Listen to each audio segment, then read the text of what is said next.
함께 나눌 말씀은 마가복음 14장입니다. 마가복음 14장 3절에서 9절까지 보겠습니다.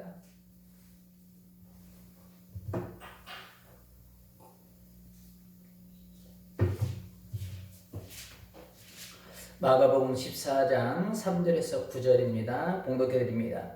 예수께서 베다니 나병 환자 시몬의 집에서 식사하실 때에 한 여자가 매우 각진 향유 곧 순전한 나드 한 옥합을 가지고 와서 그 옥합을 곁에어 예수의 머리에 부으니 어떤 사람들이 화를 내어 서로 말하되 어찌하여 이 향유를 허비하는가. 이 향유를 300데나리온 이상에 팔아 가난한 자들에게 줄 수 있겠도다 하며 그 여자를 책망하는지라. 예수께서 이르시되 가만두라. 너희가 어찌하여 그를 괴롭게 하느냐. 그가 내게 좋은 일을 하였느니라. 가난한 자들은 항상 너희와 함께 있으니 아무 때라도 원하는 대로 도울 수 있거니와 나는 너희와 항상 함께 있지 아니하리라. 그는 힘을 다하여 내 몸에 향유를 부어 내 장례를 미리 준비하였느니라. 내가 진실로 너희에게 이르노니 온 천하에 어디서든지 복음이 전파되는 곳에는 이 여자가 행한 일도 말하여 그를 기억하리라 하시니라. 아멘. 우리 앞뒤자우로 인사하겠습니다. 얼른 보냅시다. 자신을 축복합니다. 나는 축복의 사람이다. 믿음대로 됩니다. 오늘 제목을 내가 깨트려야 할 옥합이라는 제목으로 함께 은혜를 나누겠습니다. 미국에 믿음이 신실한 13세 소년이 있었습니다. 이 소년이 매일 주일마다 교회를 다니면서 안타까운 게 하나 있었습니다. 그게 뭐냐면 비가 오면 큰 길가에서 교회로 들어가는 진입로가 진흙탕이 되는 거예요. 비가 오면 그 길이 발목까지 빠질 정도로 진흙탕 길이 되었답니다. 그런데 어른들은 그 진흙탕 길을 손볼 생각을 하고 있지 않습니다. 그런데 이 13세 소년은 어떤 일을 하고 있었냐면 하루에 7센트, 그러니까 지금 오늘날 우리나라 돈으로 한 800원가량 하루에 그 7센트 800원 정도를 받으면서 일하는 일이 뭐였냐면 벽돌 찍는 일을 했습니다. 그래서 비 오는 날 주일마다 그 진입로를 바라보면서 한편으로는 어른들이, 그 방치하는 어른들이 조금 원망스럽기도 하고, 그런데 어느 날 주일날 예배드리면서 결심했습니다. 이 길을 내가 하겠다. 그 길을 바라보면서 소년의 마음속에 그런 마음이 있었다고 합니다. 만약에 이 길이 자기 집으로 들어가는 진입로라면 이렇게 방치해 놓을까? 어른들이 이런 생각이 들면서 이 길은 내가 해야 되겠다 라는 생각이 들었답니다. 그래서 그런데 이 소년이 하루에 7센트 받으면서 매일같이 하려면 기간을 계산해 보면 2년이 걸려야 된다고 합니다. 2년.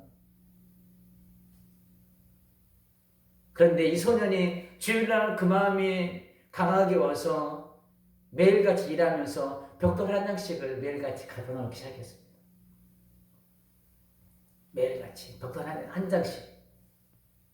이것은 누가 봤을까요? 주일날 아침에 가봤더니 주일날 벽돌 한 장이 놓여있네? 아니 7장? 그 다음에는 14장? 그 다음에 갔더니 더 놓여있네? 이것을 어른들이 봤겠죠. 이 13세 소년이 혼자 하기는 몇 년이 걸린다고요? 2년. 그런데 벽돌 한 장부터 시작된 그 작은 옥합을 깨뜨린 그 순간부터 하나님의 역사가 시작이 됐습니다. 2가지의 역사가 나타났어요. 그게 뭐냐면 2년 걸려서 해야 될 게 한 달 안에 다 끝났습니다. 그리고 어른들 안에 회개가 일어나고 결의된 내용이 한 가지 있었는데 뭐냐면 허름한 교회를 이제는 헐고 다시 재건축을 합시다. 이런 결의가 일어났습니다. 이 13세 소년의 그 7센트 벽돌 한 장의 옥합을 깨뜨리는 순간 하나님은 그런 역사를 만들어 가시는 거예요. 그가 누구냐면 세계적인 백화점 왕 존 워너메이커예요. 존 워너메이커. 이 사람에게는 인생 철학이 있었답니다. 그게 뭐냐면 제가 영어를 잘 못해서 한글로 번역하겠습니다. 세 가지의 철학이 있었습니다. 그게 뭐냐면 생각하고 실천하고 믿자. 이게 세 가지 철학인데 그게 뭐냐면 하나님 안에서 인생 철학이 하나님 안에서 생각하고 실천하고 믿자. 이런 인생 철학을 가지고 있는 사람이 세계적인 백화점 왕 존 워너메이커예요. 한 소년의 작은 헌신이 교회로 들어가는 진입단길을 새롭게 하는 것을 넘어 교회를 새롭게 건축하게 되는 마중물이 되었습니다. 오늘 본문에서도 보면 한 여인의 아주 귀한 헌신이 기록되어 있죠. 소망하기는 오늘 이 예배를 통해서 여러분의 가슴에 내가 깨뜨려야 할 옥합이 무엇인가를 발견하여 그 옥합을 주를 위해서 깨뜨릴 수 있는 믿음의 성도님들이 다 되시기를 주님의 이름으로 축복합니다. 이런 측면에서 오늘 제목을 아까 시작했을 때 말씀드렸처럼 내가 깨뜨려야 할 옥합이라는 제목을 잡아왔습니다. 예수님께서는 예루살렘을 다녀갈 때 자주 들렸던 것이 바로 베다니였습니다. 이것은 예수님 형제인 나사로와 마르다와 마리아가 살던 그런 곳입니다. 오늘도 역시 본문에 이곳을 들렸습니다. 본문 3절에 보면 예수께서 베다니 나병 환자 시몬의 집에서 식사하실 때에 한 여자가 매우 값진 향유 곧 순전한 아들 한 옥합을 가지고 와서 그 옥합을 깨뜨려 예수의 머리에 부니 예수께서 베다니 그곳을 다녀가셨어요. 그런데 3절에 보면 나병 환자 시몬의 집에 식사 들렀다는 말로 기록되어 있습니다. 나병 환자는 율법에 의하면 어떻게 해야 됩니까? 마을에서 쫓겨나야 돼요. 그리고 환센병자만들이 모여있는 곳에 그곳에서만 생활할 수 있어요. 그래서 제사장이 그래 너 나 다 나았어 라는 딱 인장을 받고 난 다음에 마을로 돌아올 수 있고 가족들에게 돌아올 수 있습니다. 그런데 3절에 보면 나병 환자 시몬의 집에서 식사할 때라고 기록되어 있어요. 마가가 잘못 기록한 걸까요? 이 배경은 어떤 거냐면 시몬이 과거에 나병이라는 한센병을 걸렸었다는 거예요.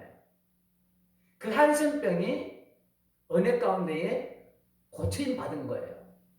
그러니까 지금 본문이 기록되었을 때 당시에는 이 시몬이 한센병에서 나음을 입은 상태예요. 깨끗하게 나음을 입은 다음에 마을 공동체에 들어오고 가족의 공동체에 들어오게 된 바로 그때를 지금 기록하고 있는 거예요. 그러니까 3절을 보면서 여러분들이 그런 율법과 그런 대립의 관계를 생각하지 않으시면 됩니다. 그런 오해를 갖지 않으시면 돼요. 그래서 시몬의 집에서 함께 식사하는데 한 여인이 등장합니다. 한 여인이 등장해서 순전한 향유를 예수님의 머리에 붓습니다. 이 향유는 한 사람의 1년에 안 먹는 연봉과 같다고 합니다. 1년치 연봉. 그런데 본문에서는 이 여인이 누구인지를 밝히고 있지 않습니다. 그냥 한 여인으로만 기록되어 있습니다. 그런데 본문과 병행 구절인 요한복음 12장 3절에서 이 여인이 누구인지를 밝히고 있습니다. 이 여인 누구인지. 요한복음 12장 3절에 보니까 마리아는 지극히 비싼 향유 곧 순전한 나드 한 근을 가져다가 예수의 발을 붓고 자기 머리털로 그의 발을 닦으니 향유 냄새가 집에 가득하더라.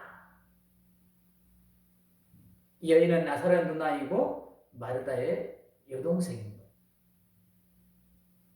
그럼 어떻게 해서 마리아는 이 귀한 옥합을 깨뜨릴 수 있었을까요? 그 배경을 누가복음 10장에서 찾아봅니다.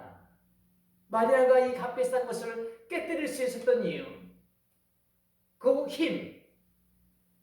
누가복음 10장 38절에서 40절에서는 이렇게 기록하고 있습니다. 그들이 길 갈 때 예수께서 한 마을에 들어가심에 마르다라 이름하는 한 여자가 자기 집으로 영접하더라. 그에게 마리아라 하는 동생이 있어 주의 발치에 앉아 그의 말씀을 듣더니 마르다는 준비하는 일이 많아 마음이 분주한지라. 예수께서 나아가 이르되 주여 내 동생이 나 혼자 일하게 두는 것을 생각하지 아니하시나이까 그를 명하사 나를 도와주라 하소서.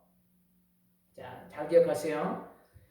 마리아는 예수님을 대접하기 위해서, 마르다는 예수님을 대접하기 위해서 이리저리 허둥대고 너무나도 바쁩니다. 마음이 바쁩니다. 마르다는. 물론 집에 손님이 왔는데 손님을 대접하는 것은 당연한 이치겠지요.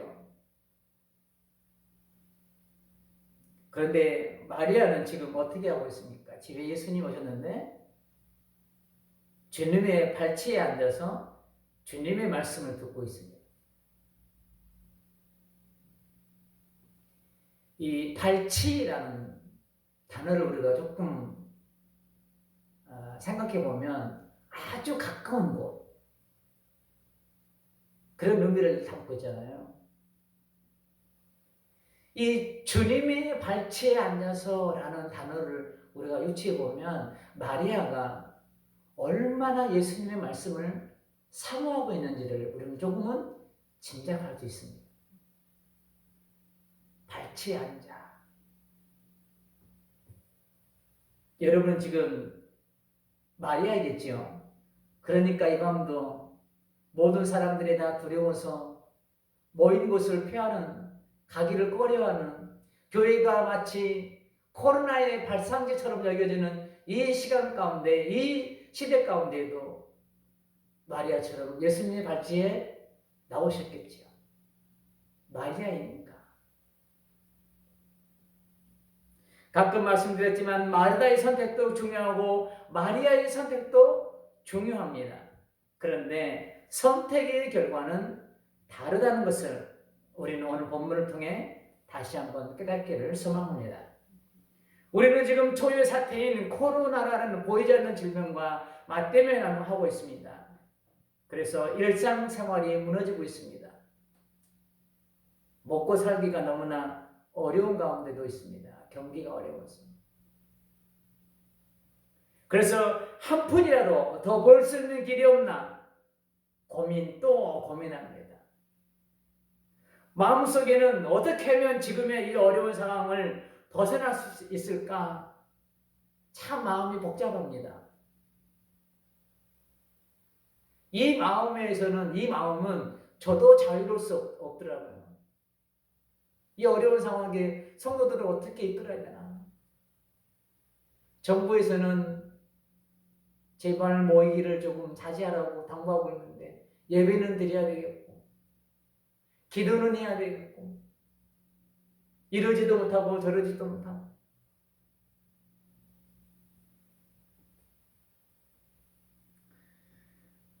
어려운 상황 속에 말씀은 안정에도 없는 크리스천들이 지금 속출하고 있는 것 같습니다. 소위 말해서 무늬만 크리스천들이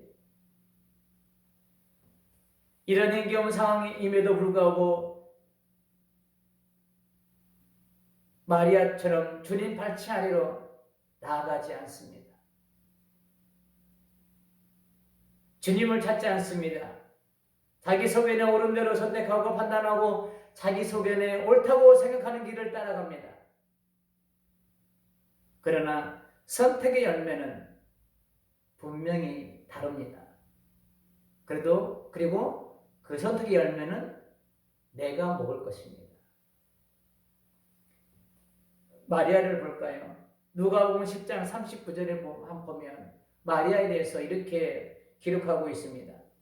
누가복음 10장 39절에 보면 그에게 마리아라 하는 동생이 있어 주의 발치에 앉아 그의 말씀을 듣더니, 조금 전에도 설명드렸듯이 마리아는 예수님께서 집에 들어오자마자 주님의 발치에 앉아 예수님의 말씀을 듣고 있습니다. 조금 전에도 설명드렸듯이 주님의 발치에 앉아있는 마리아를 보면 그가 얼마나 주님의 말씀을 사모했는지 우리는 짐작할 수 있습니다. 언니가 뭐라고 해도 신경 쓰지 않습니다. 마르다가 예수님께 그러잖아요. 예수님, 저 예수님 발치 아래 있는 저 동생을 좀 혼내주세요. 나는 예수님을 대접하기 위해서 이렇게 바쁜데 동생은 저렇게 앉아있습니다. 저 마리아 동생한테 좀 혼 좀 내주세요. 그렇게까지 이야기하잖아요, 마르다가. 그래도 마리아는 신경 쓰지 않습니다. 손님을 대접해야 하는데 언니는 부엌에서 씩씩대면서 저놈의 지집에 언니는 이렇게 바빠 죽겠는데 지 혼자 편안히 앉아가지고 지금 저러고 있어? 씩씩대면서 음식을 만들고 있습니다. 막 일부러 막 소리도 막 내면서 막 시끄럽게 막 하면서. 그렇지만 마리아는 신경 쓰지 않습니다. 마리아의 마음은 다른 것에 빼앗기지 않고 오직 누구에게만 있어요? 예수님께만 있는 거야. 마음은 그 발치에 다 앉아가지고. 예수님은 마르다의 선택과 마리아의 선택을 이렇게 말씀하십니다. 누가복음 10장 41절과 42절에서 보면 주께서 대답하여 이르시되 마르다야 마르다야 네가 많은 일로 염려하고 근심하나 몇 가지만 하든지 혹 한 가지만이라도 족하니라. 마리아는 이 좋은 편을 택하였으니 빼앗기지 아니하니라 하시니라. 여러 가지 일로 염려하고 근심하는 마르다를 향해 예수님은 염려하는 마음으로 마르다를 권면합니다. 이 마르다를 향한 이 예수님 말씀에는 이런 아마 뉘앙스도 있을 것 같아요. 네가 무엇 때문에 그렇게 바쁘냐? 무엇을 위해서?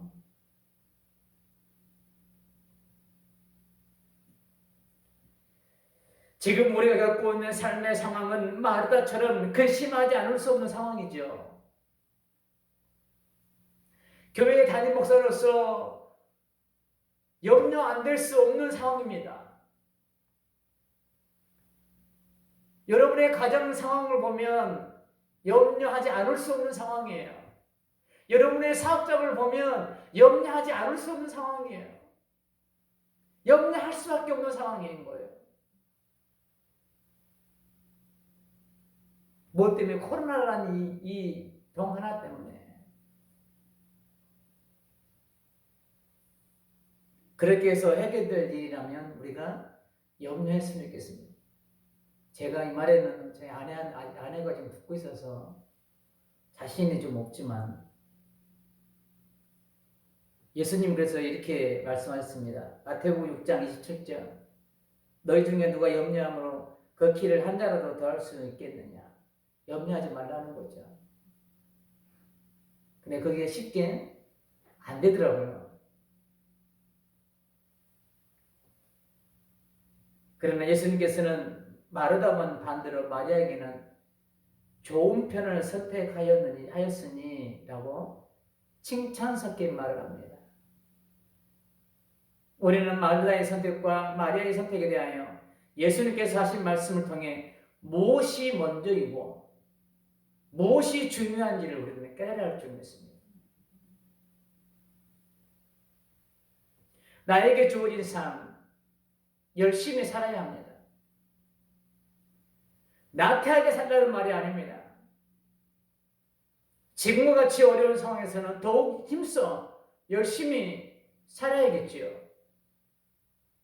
그러나 우리 믿는 사람은 그보다 더 중요한 것이 있다는 겁니다.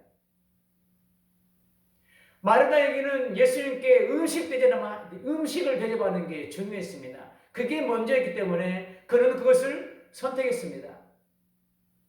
그러나 마리아는 말씀 듣는 게 더 소중하게 여겨졌기 때문에 예수님 발치 아래 앉아서 떠나지 않는 거예요. 우리 믿는 자들에게도 무엇이 먼저고 무엇이 중요한지를 우리 먼저 깨달아야 된다는 거예요.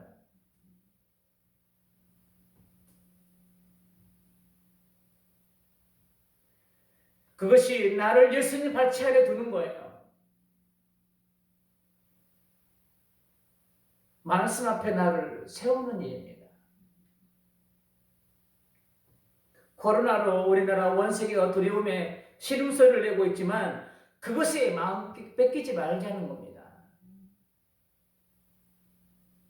나의 마음을 예수님의 발치 아래에 두지 못하게 하는 사단의 유혹에 마음 뺏기지 말자는 겁니다. 마리아는 이런 상황에서도 예수님의 발 아래를 떠나지 않습니다. 언니가 제 아무리 뭐라 그래도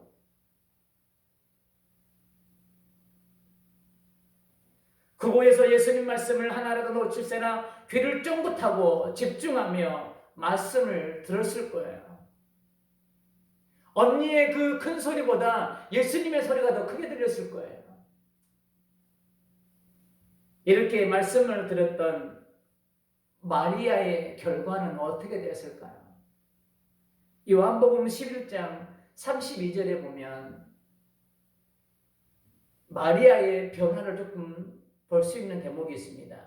요한복음 11장 32절에 보면 어떻게 기록되어 있냐면 마리아가 예수 계시는 곳에 가서 배웠고 그 발 앞에 엎드려 이르되 주께서 여기 계셨더라면 내 오라버니가 죽지 아니하였겠나이다 하더라.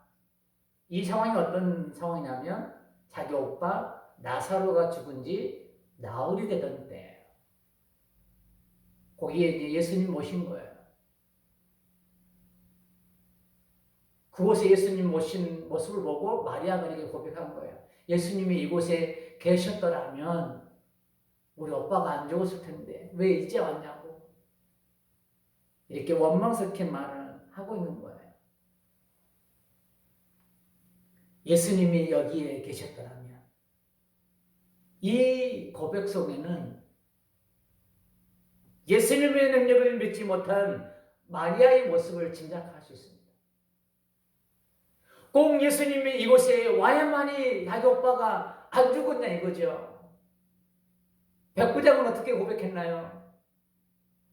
감히 예수님이 우리 집에 오는 것을 내가 감당하지 못하겠나이다. 주님이여 주여 이곳에서 말씀만 하옵소서 그리하면 내 하인이 낫겠나이다. 백부장의 믿음인 거예요. 예수님은 그래서 이스라엘에서 이만한 믿음을 찾아볼 수 없어도다. 예수님은 꼭 그곳에 가셔야만이 남는 게 아니라는 거예요. 말씀으로도 가능한 능력을 가지신 그런 분이라는 거예요. 백부장의 고백 속에는. 그런데 마리아는 뭐라고 고백하고 있어요? 예수님이 이곳에 오셨더라면 예수님의 능력을 믿지 못한 의심했던 마리아의 모습. 이런 마리아가 오늘 본문에서는 예수님을 위해 성인 1년 연봉에 달하는 귀한 옥합을 깨뜨립니다. 어떻게 해서 마리아가 이렇게 변했을까요? 그것은 그 어떤 상황에서도 자신을 주님의 발치 아래에 두면서 말씀을 들었기 때문이에요. 언니가 제 아무리 뭐라 그래도 언니가 이 잡아 죽이려는 이 무한년 하면서 막 자기 돕지 않는다고 아무리 그래도 예수님 발치 아래에 탁 앉아서 예수님 말씀을 들었기 때문에 그 말씀을 들으면서 뭐가 자랐을까요? 믿음이 자란 거예요. 이 믿음이 옥합을 깨뜨리게 된 거예요. 그래서 로마서 10장 17절에서는 이렇게 말씀하고 있잖아요. 그러므로 믿음은 들음에서 나며 들음은 그리스도의 말씀으로 말미암았느니라. 마리아는 말씀을 들으면서 무엇이 중요한지를 깨달았을 것입니다. 그 깨달음이 지금 행동으로 연결되고 있는 거예요. 그 은혜가 마리아를 움직이게 만든 거예요. 그 믿음이 마리아를 통해서 그 귀한 옥합을 깨뜨리게 만든 거예요. 그렇지 않았다면 알았어 언니야 도와줄게 그러면서 예수님의 발치 아래를 떠났다면 지금의 마리아는 아마도 없었을 겁니다.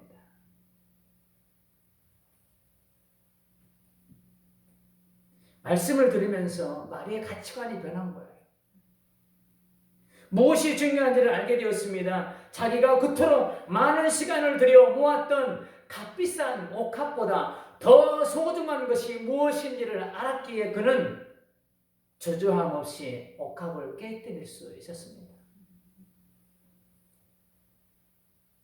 이런 마리아를 보면서 본문은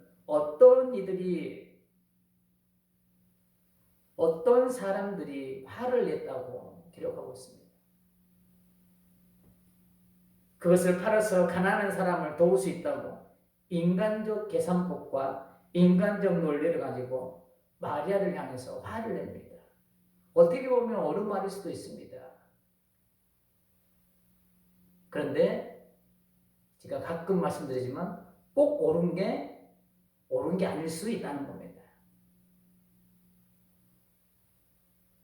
그러나 예수님은 이런 선택을 한 마리아를 향해 이렇게 말씀합니다. 본문 6절입니다. 예수께서 이르시되 가만두라 너희가 어찌하여 그를 괴롭게 하느냐 그가 내게 좋은 일을 하였느니라.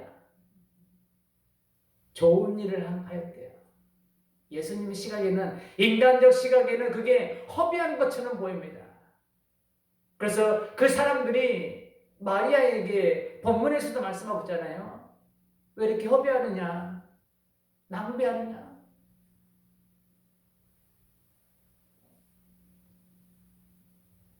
지난번에도 말씀드렸듯이 우리 믿는 사람이 먼저 사회적 규범을 잘 지켜야 하고 법 질서를 잘 지켜 모범을 보여야 한다고 말씀드렸습니다. 이런 삶을 살아야 사회에서 믿는 자로서 인정받을 수 있기 때문이죠. 그러나 이보다 더 중요한 것은 이런 상황이지만 나의 믿음을 지키는 것에 더욱 힘써야 할 때라는 겁니다. 어떤 사람들이 마리아를 책망했듯이 나의 믿음을 지키기 위해 선택한 그 선택을 사람들이 어리석다고 이야기할 수 있습니다. 지금 이 시국에 교회 가서 기도하는 게 맞냐고 이야기한 사람도 있을 것입니다. 지금 이 시국에 예배 드리는 게 맞냐고 이야기하는 사람들도 있을 것입니다. 물론 조금 전에 말씀드렸듯이 법 질서를 우리가 지켜야 되는 것도 맞는 거예요.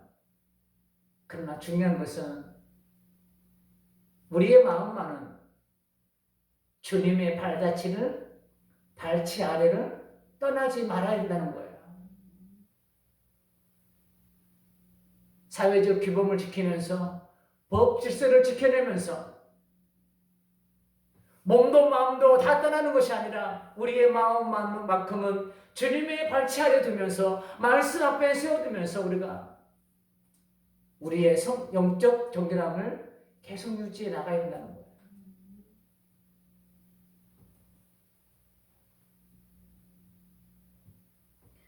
우리는 법 질서도 지키면서 나의 마음을 예수님의 발치 아래 두는 것을 소홀히 해서는 안 될 줄 믿습니다.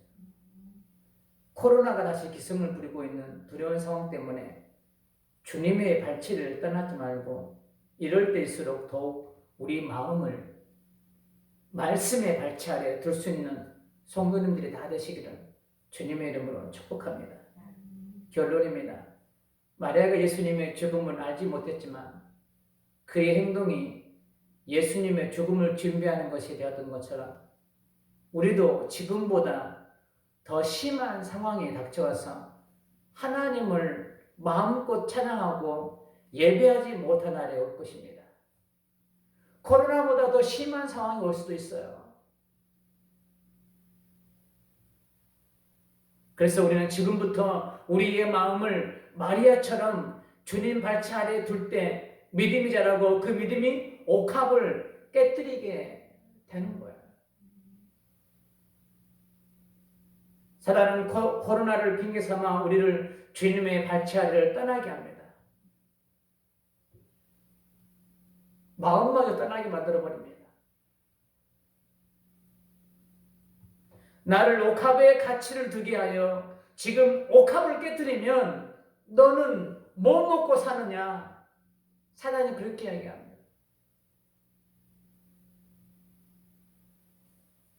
그러나 지금 여러분의 마음속에 주님을 향하여 한번 질문을 던져봤으면 좋겠습니다.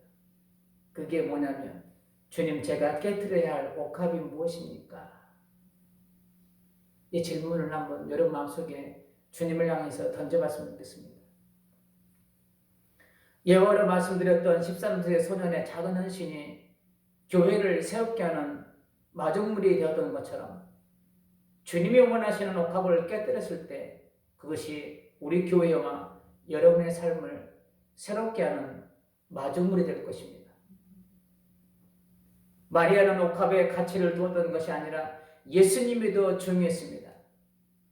이 믿음은 그 어떤 상황에서도 자신을 주님의 발치 아래에 두었다는 것부터 시작되었습니다.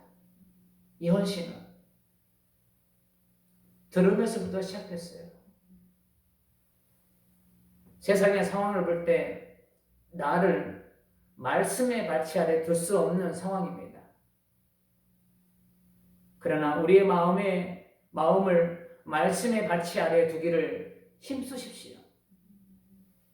그때 주님이 각자에게 원하시는 옥합을 깨뜨릴 수 있는 믿음을 더욱더 자라게 하실 줄 믿습니다. 이런 성도님들에 대해 마리아처럼 칭찬받는 성도님들이 다 되시기를 다시 한번 주님의 이름으로 축복합니다. 우리 이제 211장